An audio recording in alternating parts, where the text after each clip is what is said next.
మోకాళ్లలో గుజ్జును పెంచి నొప్పిని తగ్గించి సర్జరీని దూరం చేసే ఫ్రీడమ్ వాక్. నమస్తే, నేను Keshav. Welcome to Suman TV. ఆంధ్రప్రదేశ్లో ఎన్నికల ఫలితాలపైన సర్వత్రా ఆసక్తి నెలకొని ఉంది. దేశవ్యాప్తంగా ఈ రాష్ట్రంలో ఎవరు ప్రభుత్వాన్ని ఏర్పాటు చేస్తారనేటువంటి చర్చ విస్తృతంగా జరుగుతుంది. ఇక రాష్ట్రంలో ఫలితాలను డిసైడ్ చేసేటువంటి అత్యంత కీలక జిల్లాల్లో ఉమ్మడి గుంటూరు జిల్లా ఒకటి. గుంటూరు జిల్లా వ్యాప్తంగా చూస్తే 17 అసెంబ్లీ స్థానాలు ఉన్నాయి. ఈ 17 అసెంబ్లీ స్థానాలు అలానే 3 పార్లమెంటు స్థానాలు గుంటూరు జిల్లా పరిధిలోకి వచ్చేటువంటి నియోజకవర్గాలతో ఏర్పడినటువంటి పరిస్థితి. ఇక్కడ ఎవరికి పట్టుంది, అలానే రాజకీయంగా చైతన్యం ఎక్కువగా ఉన్నటువంటి జిల్లా, ఇక్కడ చేసేటువంటి డెసిషన్ అంటే ఇక్కడ ఓటర్ల తీర్పు పక్క జిల్లాలను కూడా ప్రభావితం చేస్తుంది అనేటువంటి స్థాయిలో చర్చ నడుస్తూ ఉంటుంది. సో ఈ నేపథ్యాన్ని చూసినప్పుడు గుంటూరు జిల్లాలో 2024 ఎన్నికల్లో ఎవరెవరు బలమైనటువంటి అభ్యర్థులు బరిలో నిలిచారు, ఎవరి వైపు బలమైన గాలులు వీస్తున్నాయి, ఈ అంశాలను విశ్లేషించేటువంటి ప్రయత్నం చేద్దాం. కేకే సర్వేస్ సంస్థ గత ఎన్నికల సమయంలో కూడా ఒక రిపోర్ట్ ఇచ్చింది. ఆ రిపోర్ట్ యాక్యురేట్ రిజల్ట్గా మారిందనేటువంటి చర్చ నడుస్తున్నటువంటి సందర్భంలో సుమన్ టీవీ దీనికి సంబంధించినటువంటి విశ్లేషణని కేకే సర్వేస్ ద్వారా చేస్తుంది. కేకే సర్వేస్ ఫౌండర్ కేకే మనతో ఉన్నారు. కేకే నమస్తే. ఈ గుంటూరు జిల్లాకి సంబంధించి ఉమ్మడి గుంటూరు జిల్లా అంటే ఉభయ గోదావరి జిల్లాలతో పోల్చి చూసినప్పుడు తూర్పుగోదావరి జిల్లా తర్వాత అది ఒక బలమైనటువంటి పెద్ద జిల్లా. సో అంటే డీలిమిటేషన్కి ముందరైతే ఇంకా నంబర్ ఆఫ్ సీట్స్ కూడా ఎక్కువ ఉండే. ఇప్పుడు 17 సీట్లకు పరిమితమైనటువంటి జిల్లా కాబట్టి ఎలా ఉంది అసలు గుంటూరు జిల్లాలో బలాబలాలు కానీ ఓవరాల్గా పార్టీలకు సంబంధించినటువంటి వేవ్ విషయం కానీ ఏ విధంగా ఉంది? అంటే మీరు చెప్పిన మంచి కంపారిజన్ బాగా చేశారు సార్.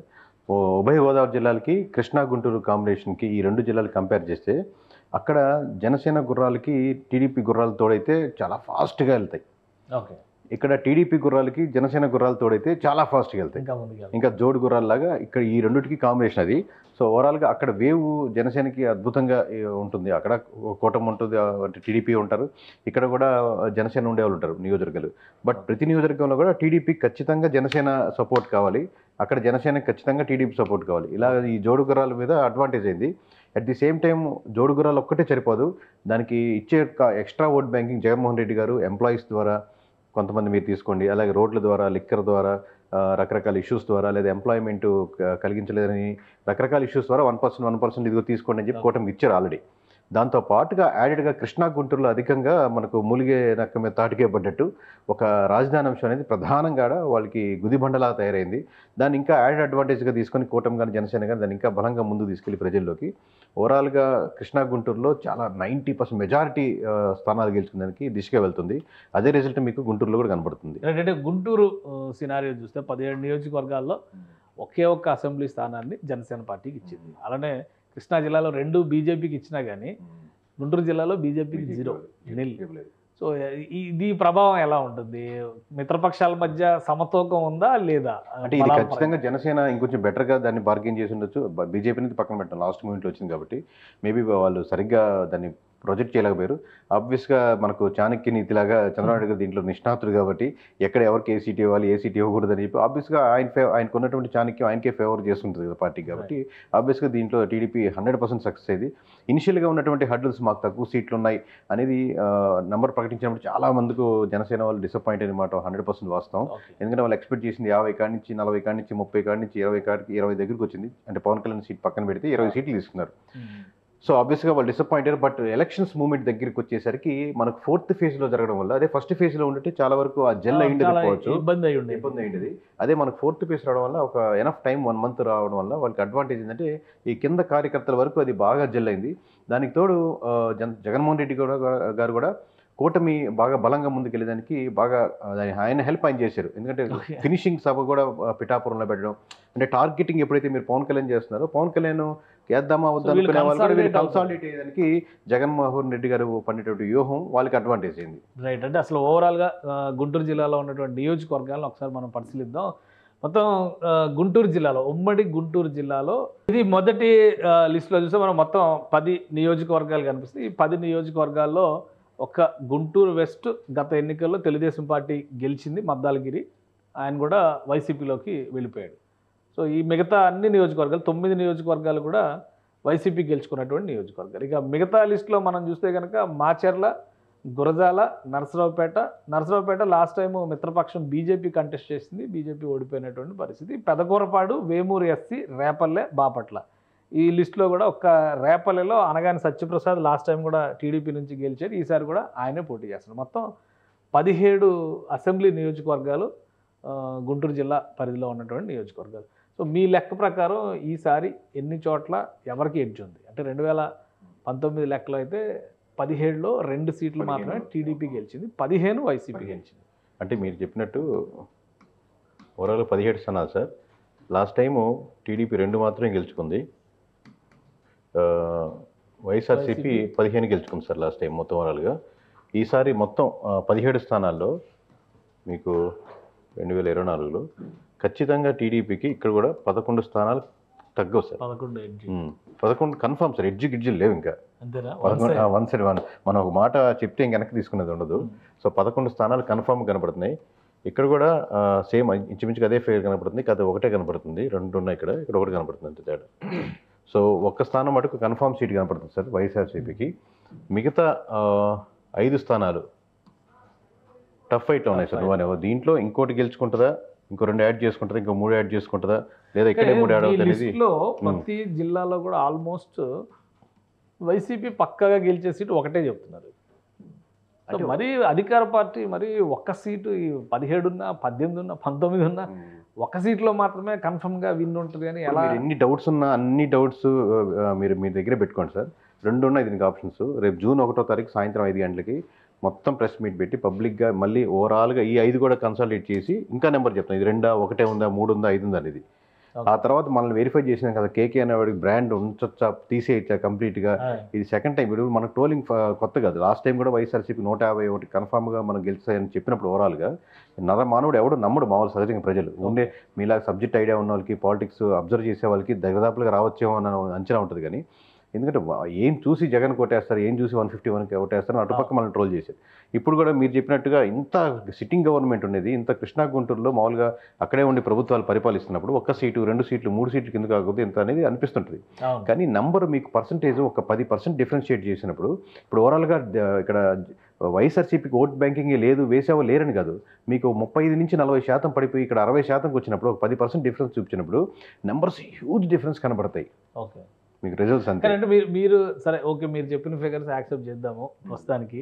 కానీ ఓవరాల్గా ఒక్కొక్క నియోజకవర్గం పరిధిలో చూస్తే మనం ఇప్పుడు తాడికొండ, సరే తాడికొండ లాస్ట్ టైము ఉండవల్లి శ్రీదేవి గారు గెలిచారు, ఒక వ్యతిరేకత ఉందనుకున్నా, ఆమె టీడీపీ వైపు టర్న్అవుట్ అయ్యారు. మేకతోటి సుచరితని ప్రతిపాడులో గెలిచినటువంటి ఆమెను ఇక్కడ హోంమంత్రి, మాజీ హోంమంత్రిగా కూడా చేశారు. సో ఆమెను ఇక్కడికి తీసుకొచ్చి పెట్టారు. కొత్త నియోజకవర్గం సార్ ఓవరాల్గా మీకు సార్. ఓకే, నియోజకవర్గం మొత్తం పూర్తిగా మారిపోయిందా? మారిపోయినప్పటికీ కూడా అంటే పక్కనే కదా, పక్క నియోజకవర్గం కొంత ఎఫెక్ట్ ఉంటుంది. ఎంతైనా సార్ మీకు ఒక 4 సంవత్సరాలు ఓవరాల్గా అక్కడ ఉన్నప్పుడు అక్కడ ఉన్నటువంటి మీ కమ్యూనికేషన్ మీరు ఏర్పరచుకుంటున్నప్పుడు లాస్ట్ టైము చివరి నిమిషంలో జరిగేటువంటి సర్దుబాట్లు వచ్చినప్పుడు మీ కొత్త ఆ మండలాలు కొత్త, ప్రజలు కొత్త, కనెక్షన్స్ కొత్త, వీటితో పాటు మీకు ఒక పార్టీకి వేవ్ ఉండి పాజిటివ్గా ఉందనుకోండి, కొత్త క్యాండిడేట్ అప్పుడే ఇంజనీరింగ్ కంప్లీట్ అయ్యి కుర్రాడు కూడా గెలిచేసుకునే సీట్లు ఉంటాయి కొన్ని. కానీ ఒకటి అంటే ఇప్పుడు మీరు అన్న పాయింట్స్ అన్ని యాక్సెప్ట్ చేసినా కానీ జగన్మోహన్ రెడ్డి గారు ఎక్కువ ఎక్స్పెరిమెంట్స్ చేసింది గుంటూరు కృష్ణా జిల్లాలో. ఎందుకంటే ఆయనకు ముందుగానే ఒక ఈక్వేషన్ మీద అనుమానం ఉంది కాబట్టి. సో వాటిని ఇప్పుడు ఎగ్జాంపుల్ మంగళగిరి చూద్దాం. సిట్టింగ్ ఎమ్మెల్యేని పక్కన పెట్టి మళ్ళీ ఆయన వేరే వాళ్ళని తీసుకొచ్చి క్యాండిడేట్ని మార్చి 2-3 సార్లు జరిగింది. పక్కన పెట్టలేదు సార్, ఆయన పక్కకి వెళ్ళలేదు. ఆయన పక్కకి వెళ్ళలేదు, ఆయన పక్కన పెట్టబట్టే ఆయన పక్కకి వెళ్ళాడు. సో ఆ ఈక్వేషన్ దెబ్బ కొట్టింది. ఆయన కాంగ్రెస్ పార్టీలోకి వెళ్ళి కూడా మళ్ళీ వెనక్కి వచ్చినటువంటి పరిస్థితిని మనం ఆల్రెడీ చూసాం. సో అదే విధంగా మనం ఇక్కడ లెక్కేసి చూస్తే ప్రతిపాడు నియోజకవర్గం కూడా చేంజ్, తాడికొండ నియోజకవర్గం చేంజ్, అలానే గుంటూరు వెస్ట్ చేంజ్. ఎందుకంటే ఇప్పుడు ఏమో చిలకలూరుపేట ఈ 2 పక్కనే సార్. చిన్న కాదు అసలు, అక్కడ మద్దాలగిరి టీడీపీ నుంచి గెలిచి ఆయన వైసీపీలోకి వచ్చాడు, సిట్టింగ్ ఎమ్మెల్యే. ఆయన పక్కన పెట్టేసి విడుదల రజని అంటే ఇక్కడికి ఇంపోర్ట్ చేశారు. కూడా మీకు వెస్ట్ గెలుచుకుందంటే ఆబ్వియస్ గా కొంచెం పార్టీ బలం అక్కడ ఉన్నట్టు కదా, కేవలం మద్దాల రవి ఓట్ బ్యాంకింగ్ అంతా కాదు కదా. ప్లస్ మీకు చిలకలూరుపేటలో ఆమె ఎక్కడో వర్క్ చేసుకుంటుంది, రైటో రాంగో ఆమె కమెంట్స్ ఉన్నాయి, నెగిటివ్ ఏదో వర్క్ చేసుకుంటే ఆ కనెక్షన్స్ ఏర్పరచుకుంటుంది. మీరు కంప్లీట్గా గుంటూరు వెస్ట్లో ఇచ్చారు, ఒక బలమైన నాయకుడిని తెచ్చి లాస్ట్ టైం టీడీపీ క్యాండిడేట్ని మనం గెలిచిన నియోజకవర్గాన్ని ఈసారి వైసీపీ కైవసం చేసుకునే లెవెల్లో ఇచ్చారు. ఆల్రెడీ చిలకలూరుపేటలో నాకు టఫ్ ఫైట్ ఉన్నారు, ఇప్పుడు అక్కడ తీసుకొచ్చి మళ్ళీ గుంటూరు వెస్ట్లో ఇచ్చారు. కనీసం చిలకలూరుపేట అయితే కనీసం ఫైట్ ఉంటుంది. ఇప్పుడు ఇది చిలకలూరుపేట వచ్చి మూవ్ అయ్యారో ఇంకా ఆ చిలకలూరుపేట ఇది కూటమి కన్ఫర్మ్ సీట్ అని అక్కడ అది పోయింది, ఇది పోయింది. ఓకే, అంటే ఇప్పుడు చిలకలూరుపేటలో కూడా మనోహర్ నాయుడు తీసుకొచ్చారు, ఇక్కడ కూడా ఒక ఈక్వేషన్ ప్రజెంట్ చేసేటువంటి ప్రయత్నం చేశారు. కమ్మ కాపు ఈ కాంబినేషన్స్ వీటన్నిటిని కౌంటర్ చేసేటువంటి ఒక ఎత్తుగడ నడుస్తుంది కదా. ఆపోజిషన్ చూసుకోవాలి కదా సార్ ప్రతిపాటి పుల్లారావు గారు. సో దాంట్లో మీరు 4 సంవత్సరాలు ఉండి వర్క్ చేసిన విడుదల రజనీ పక్కన పెట్టారు.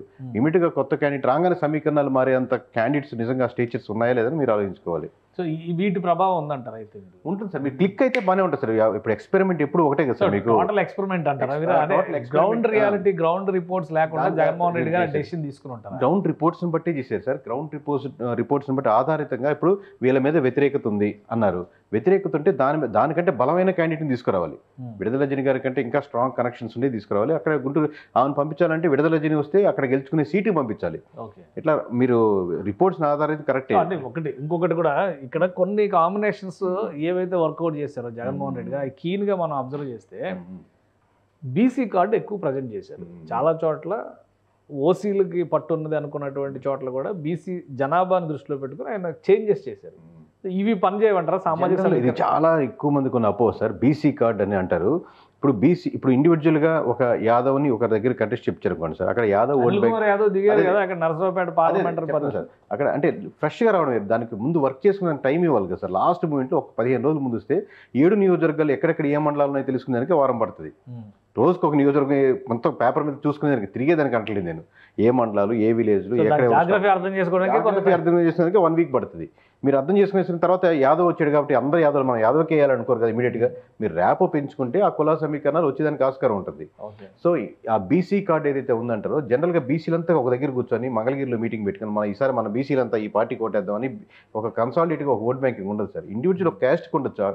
మంగళగిరి స్టోరీ తీశారు కాబట్టి మంగళగిరి విషయమే చెప్పండి. ఇక్కడ బీసీ చుట్టూ రాజకీయం నడిచింది. లాస్ట్ టైం ఉన్నటువంటి లెక్కల్లో సరే లోకేష్ గారి మీద వ్యతిరేకత కావచ్చు, లేదా అక్కడ ఉన్నటువంటి ముఖ్యంగా గంజి చిరంజీవి 2014 ఎలక్షన్ 2019 ఎలక్షన్స్లో ఆయనకి సీట్ ఇస్తారో పక్కాగానే ప్రచారం జరిగింది. ఎందుకంటే 2014 ఎలక్షన్స్లో ఇదే మంగళగిరిలో ఆళ్ళ రామకృష్ణారెడ్డి చేతిలో కేవలం 10 ఓట్లు 12 ఓట్ల తేడాతో అనుకుంటే ఆయన ఓడిపోయారు. ఆ సింపతి ఉంది.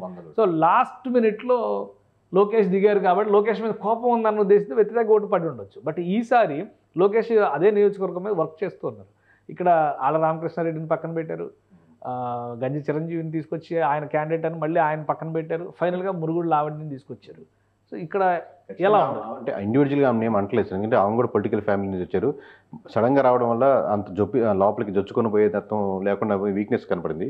మీరు నారా లోకేష్ గారు కంటెస్ట్ చేస్తున్నటువంటి మంగళగిరిలో మీకు నచ్చిన వాళ్ళకి, చూస్తున్న ఆడియన్స్కైనా మీకు నచ్చిన వాళ్ళకి ఫోన్ చేయండి. మంగళగిరి మొత్తం మీద వాళ్ళు ఏమంటున్నారు డిస్కస్ చేయండి. మామూలుగా వాళ్ళు +10,000 అంటున్నారా, +20,000 అంటున్నారా, +30,000 అంటున్నారా, +40,000 అంటున్నారా, మెజారిటీ మీద డిస్కషన్ ఉంటుంది. కానీ మీరు 5 మందికి ఫోన్ చేస్తే ఏ ఒక్కరైనా సరే లావణ్య గారు గెలుస్తున్నారా లేదా కనుక్కోండి.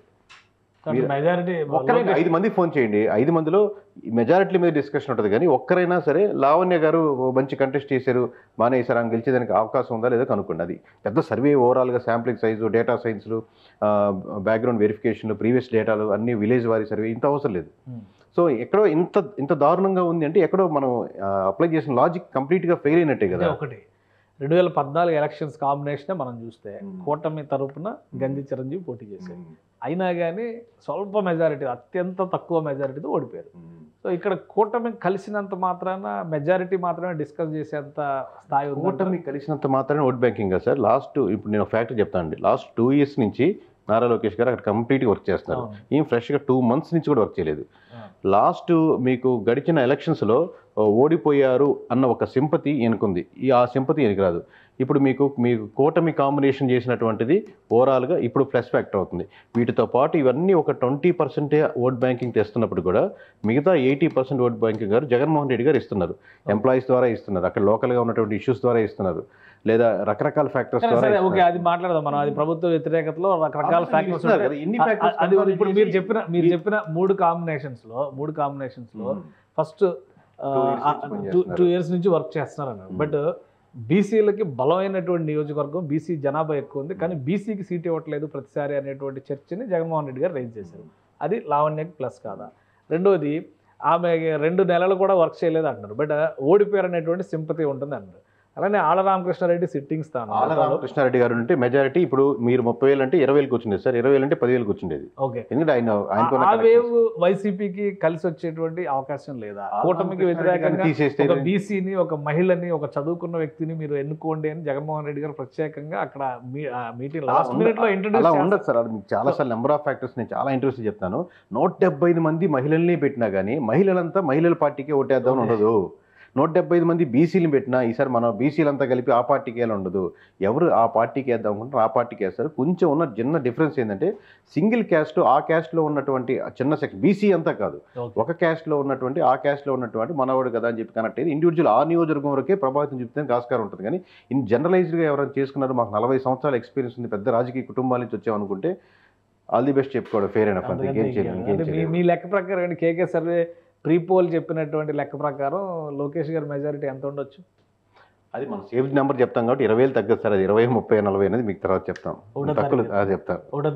క్లారిటీ. ఓకే, నెక్స్ట్ ఇంకొక ఇంపార్టెంట్ కాన్స్టిట్యున్సీ ఇక్కడ చూస్తే తెనాలి. అసలు ఎలక్షన్ డే రోజున చాలా హైలైట్ అయినటువంటి నియోజకవర్గం తెనాలి. బికాస్ ఆఫ్ అన్నాబొత్తిన శివకుమార్ గారి చెంపదెబ్బ, ఈయన కొట్టడం ఆయన కొట్టించుకోవడం రెండు కలిపి. సో ఇక్కడ పరిస్థితి ఏంటి?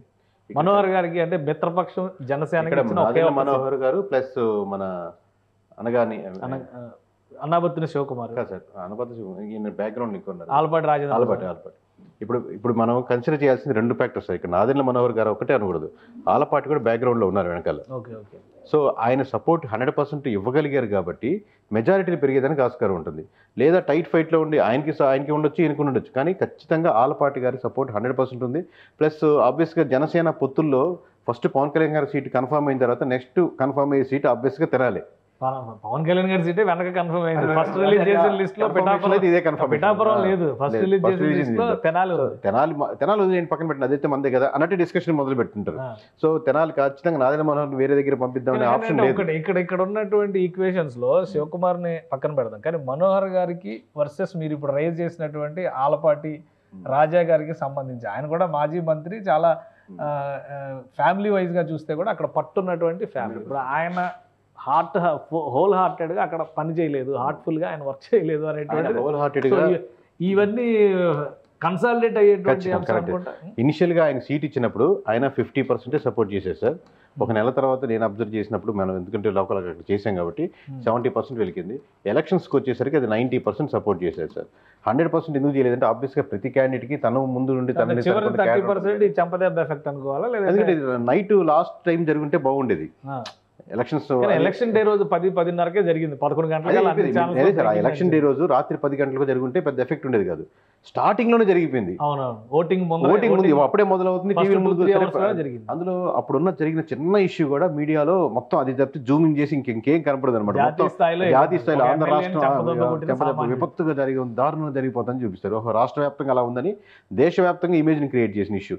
సో దాని ప్రభావం ఇంకా పడి దాని చెప్పినట్టు మూలిగే నక్క మీద తాటికే పడ్డట్టు ఆల్రెడీ టైట్ ఫైట్లో ఉంది, కష్టంగా ఉంది, గెలవడం కష్టంగా ఉంది అనేది ఇంకా అసలు కన్ఫర్మ్ సీట్ అని చేయగలిగారు ఆయన. ఓకే, సో అంటే తెనాలి విషయంలో మీరు ఏమన్నా చెప్తారా? మెజారిటీల విషయంలో కానీ అందులో కూడా ఏమైనా బెట్టింగ్లు నడుస్తున్నాయి? తెనాలి మనోహర్ గెలుస్తారు ఫిక్స్ అయిపోయారు కాబట్టి టాప్లో లేదు, కానీ ఆబ్వియస్గా చుట్టుపక్కల నియోజకవర్గాల్లో మనోహర్ గారు బెట్టింగ్ ఉండొచ్చు, కానీ మేజర్గా లేదు. బట్ కన్ఫర్మ్ సీట్ అని అనుకోవచ్చు, కన్ఫర్మ్ అది అనుకోవచ్చు. సో గుంటూరు వెస్ట్ గురించి ఒక క్లారిటీ ఇచ్చారు ఆల్రెడీ. చిలకలూరుపేట ఇక అంబటి రాంబాబు గారు సత్యనపల్లి చాలా డిస్కషన్ జరుగుతుంది. అంబటి రాంబాబు గారికి మీరు ఎవరైనా ఫోన్ చేసి ఎవరైనా మీడియా. ఇంకోటి ఏంటంటే ఈయన అక్కడ కాంగ్రెస్ లో చాలా కీలకమైన నాయకుడిగా ఉన్నాడు, మంత్రిగా ఉన్నాడు, తర్వాత బీజేపీ రాష్ట్ర అధ్యక్షుడిగా ఉన్నాడు. సో ఈయన వర్సెస్ ఆయన కన్నా లక్ష్మీనారాయణ వర్సెస్ అన్న అంబటి రాంబాబు. సో వీళ్ళిద్దరి కాంబినేషన్ మీద కూడా చాలా చర్చ. ఇప్పుడు మామూలుగా మంచి సర్వే కంపెనీ నుంచి వచ్చినా లేదా పొలిటికల్ మంచి స్ట్రాంగ్ వచ్చినా లేదా కేవలం డైరెక్ట్గా జగన్మోహన్ రెడ్డి గారు ఫోన్ చేసి అంబటి రాంబాబు గారు మీరు 15,000 మెజారిటీతో గెలుస్తున్నారంటే సార్ జోక్ లేవకండి సార్, ఉన్న విషయం చెప్పండి అంటారు. అంబటి రాంబాబు గారు అంటారు, ఖచ్చితంగా అంటారు. ఎందుకంటే ఆయన అంత అమాయకం కాదు కదా సార్. ఎక్స్పీరియన్స్ చూసి మనం టైట్లో మీరు గెలిచేదానికి ఆస్కారం ఉంది ఎవరైనా చెప్తే నమ్ముతారు అని, మీరు మంచి మెజారిటీతో గెలుస్తున్నారని చెప్పి ఆయన చెప్పిన ఆయన ఖచ్చితంగా నమ్మరు. అంటే ఆయన కూడా ఓడిపోతున్నారనే ఫీల్ అవుతున్నారు అంటారా? మీరు ఏం చెప్పాలనుకుంటున్నారు? నేను అది చెప్పలేదు సార్, మామూలుగా అది చెప్తాను June 1 బట్ చెప్తున్నాను మామూలుగా. కానీ సో ఇది కూడా ఒక tough seat, 100% tough seat. Edge గిడ్జ్ ఏం లేదు సార్, ఒకటే సైడ్ వన్ సైడ్ ఉంటుంది అంతే ఇది. సో మీరు లెక్కలన్నీ కూడా ఒకటే సైడ్ చెప్తున్నారు అన్ని. ఈ నియోజకవర్గాల్లో మోస్ట్ హాట్ సీటు మాచర్ల నియోజకవర్గం. ఇది మరీ ఎక్కువ డిస్కస్ చేసాం దీని గురించి ఈ మధ్య కాలంలో చూస్తే. సో ఆ తర్వాత లెక్కల్లో గురజాల, నరసరావుపేట అరవింద్ బాబు, చదలవాడ అరవింద్ బాబు పోటీ చేస్తున్నారు. సరే అక్కడ గోపిరెడ్డి శ్రీనివాస్ ఇష్యూ కూడా టఫ్గానే ఉంది, ఆయన మీద కూడా కేసులే నడిచింది. పెదకూరపాడు భాష్యం ప్రవీణ్, ఇది కూడా మంచి హైలైట్ లో ఉంది. నంబూరు శంకర్రావు అది కూడా అంతే ఉంది. సరే వేమూరు ఎస్సీ రిజర్వ్డ్ నక్క ఆనంద్ బాబు, రేపల్లె అనగాని సత్యప్రసాద్, బాపట్ల వేగేశ్ నరేంద్ర వర్మ, కోన రఘుపతి డిప్యూటీ స్పీకర్ వైఎస్ఆర్సీపీ. ఈ సీట్స్ లో ఈ 7 సీట్స్ లో ఏంటి పరిస్థితి? ఇప్పుడు 7 సీట్స్ అదే సార్, దీంట్లో ఒక సీట్ వచ్చేదానికి టఫ్ ఒక ఆస్కారం సార్. మొత్తం ఉమ్మడి జిల్లాలో ఒక సీట్ వస్తుంది. సో అంటే ఆ 10లో అసలు ఏది లేదంటారు. దాంట్లో టఫ్ వెయిట్లు ఎక్కువ ఉన్నాయి సార్. ఓకే, సో మీ లెక్క ఏం చెప్తారు? ఫైనల్ కన్క్లూజన్ ఫైనల్ గా ఒకటే వస్తుంది సార్. దాంట్లో మిగతాది ఇంకో +1 వస్తుందా +2 వస్తుందా అనేది మీకు ఓవరాల్ రిజల్ట్ చెప్తాను. మళ్ళీ చెప్తున్నాను సార్, కృష్ణా గుంటూరు 2 కలుపుకొని చూసినా రేపు వైఎస్ఆర్సీపీ సింగిల్ డిజిట్ అంటే 9 అక్కడ 2 ఇక్కడ 2 టీడీపీ సింగిల్ డిజిట్ లోనే ఉంది. మరి 2 జిల్లా అంటే 33 సీట్లు ఓవరాల్ గా కృష్ణా గుంటూరు జిల్లాలో 33 సీట్లలో వైసీపీకి ఎన్ని రావచ్చు మీ లెక్క ప్రకారం? వైసీపీకి 33లో సార్ 9 దాటదు సార్. 9 అంటే చాలా పెద్ద నంబర్. మీరు ఇప్పుడు చెప్పిన అంటే మీరు 9 అంటే అంతకంటే రాదని వేస్తున్నారా? అంటే టఫ్ ఫైట్ కదా సార్. 5 ఉన్నాయి 4 ఉన్నాయి, మరి 5 గెలుచుకున్నా 11 రావాలి 10 రావాలి కదా. టఫ్ ఫైట్లు గెలవాలనుకున్నా కానీ ఆశాభావం వ్యక్తం చేసినా కానీ. సో ఇంకొకటి, ఇప్పుడు మన టోటల్ డిస్కషన్ లో ఎక్కడికక్కడ ఏ కాన్స్టిట్యున్సీకి ఆ కాన్స్టిట్యున్సీ ఇండివిజువల్ ఇష్యూస్ ఎక్కువ ఉన్నాయి, కానీ అమరావతి లాంటి మేజర్ ఇష్యూని అక్కడ ప్రజలు ఓన్ చేసుకుని వ్యతిరేకించేటువంటి పరిస్థితి ఉందా? జనరలైజ్డ్ గా ఉంది సార్. మళ్ళీ ఇప్పుడు ఇండివిజువల్ ఇష్యూస్ మళ్ళీ అది కూడా యాడెడ్ అవుతూ ఉంటుంది. అది అడిషనల్ గారి నియోజకవర్గం దాని కొత్తగా వచ్చారు. ఆల్రెడీ రాజధాని ఇష్యూ జరుగుతుంది. ఇప్పుడు బలమైన క్యాండిడేట్ ఆడికి వస్తే వేరే విధంగా ఉండేది. సో కొత్తగా వచ్చేసరికి ఇంకొంచెం ఇష్యూ అయింది. అలాగే అంబటి రాంబాబు గారు ఉంది. ఇవన్నీ ఆల్రెడీ ఇష్యూస్ ఉన్నాయి. అంబటి రాంబాబు గారి మీద వచ్చిన ఇష్యూస్ ఇంకా యాడెడ్ డిసడ్వాంటేజ్ అయింది దానికి వైఎస్ఆర్సీపీకి. 3 పార్లమెంట్ స్థానాల పరిధిలోకి వచ్చేటువంటి నియోజకవర్గాలు ఇవన్నీ. పార్లమెంట్ లో కూడా దీని ఎఫెక్ట్ దాని మీద పడుతుంది సార్. రైట్, థ్యాంక్ యూ కేకే, మీ అభిప్రాయాలు తెలియజేస్తుంది. ఇది ఉమ్మడి గుంటూరు జిల్లాలో కూడా 11 సీట్లలో కూటమికి అడ్వాంటేజ్ ఉందని కేకే సర్వేస్ చెప్తుంది. ఎందుకంటే గతంలో వీళ్ళు చేసినటువంటి సర్వేల పైన పాజిటివ్ ఫీడ్బ్యాక్ రావడం, ఆ సక్సెస్ రేట్ ఆధారంగానే సుమన్ టీవీ వీడియోస్ని అందిస్తుంది. వీటికి సంబంధించినటువంటి డేటా, దాని క్లారిటీ, బాధ్యత, అనాలిసిస్ అంతా కూడా కేకే సర్వేస్కి సంబంధించినదే. కేవలం ఈ 20 రోజులు అంటే ఓటింగ్ కంప్లీట్ అయ్యి రిజల్ట్ రావడానికి మధ్యలో ఉన్నటువంటి 20 రోజుల గ్యాప్లో ప్రజల్లో ఉన్నటువంటి అనేక రకాల ఆసక్తులు, ఏ అంశాల ఆధారంగా ఓటింగ్ జరిగి ఉండొచ్చు, ఏ పార్టీకి అడ్వాంటేజ్ ఉన్నాయి, డిసడ్వాంటేజ్ ఉన్నాయి అనే అంశాల విశ్లేషణలో భాగంగానే సుమన్ టీవీ ఈ వీడియోస్ని అందిస్తుంది. ఇక మరిన్ని వీడియోస్ అంటే ఇతర జిల్లాల్లో ఉన్నటువంటి రాజకీయ సమీకరణలు, వీటిపైన కూడా విశ్లేషణకి సంబంధించిన వీడియోస్ని సుమన్ టీవీ అందిస్తుంది. దీనిపైన ముందుగా జూన్ 4వ తేదీన రాబోయేటువంటి రిజల్టే ఫైనల్. అప్పటి వరకు మనం వేసే అంచనాలన్నీ కూడా ఎవరికి వారు వ్యక్తిగతమైనటువంటి అంచనాలు కావచ్చు, అలానే కొంత ప్రొఫెషనల్ స్టడీస్ చేసినటువంటి వాళ్ళు, సైంటిఫిక్ స్టడీస్ చేసినటువంటి సర్వేస్ చేసిన సంస్థలు వాళ్ళు ఇచ్చేటువంటి డేటాను మాత్రమే సుమన్ టీవీ అందిస్తుందని గమనించగలరు. ఇది special discussion. Keep watching. Suman టీవీలో మీ పర్సనల్ అండ్ బిజినెస్ ప్రమోషన్స్ కోసం కింది నెంబర్కి కాంటాక్ట్ చేయండి.